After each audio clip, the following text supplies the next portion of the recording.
Mabuhay! Ako po si Mark Prince de Jesus Rojas, anak ni Pablo V. Rojas at ni Melinda de Jesus Rojas. Ako po ay tumatakbo bilang SK Kagawad. Ako po ay kumukuha ng sekundaryang edukasyon sa pangkasalukuyan. Nais ko pong tugunan ng edukasyon sa ating barangay. Makikipagtulungan po ako sa Barangay Dampo 2nd B Elementary School upang tugunan ang mga kabataan na nangangailangan ng linga.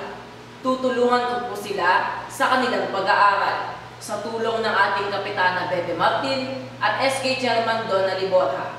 Pangalawa, nais ko pong maging representante ng mga kabataan na hindi lumalabas ng kanilang tahanan. Nais ko po silang ilabas sa ating barangay upang malaman ang kanilang pangangailangan at ang kanilang responsibilidad dito sa ating lipunan. Tutulungan ko po sila na ilabas ang kanilang sarili. Pangatlo, bilang isang kabataan, nais ko pong tugunan ng kalinisan ng ating barangay.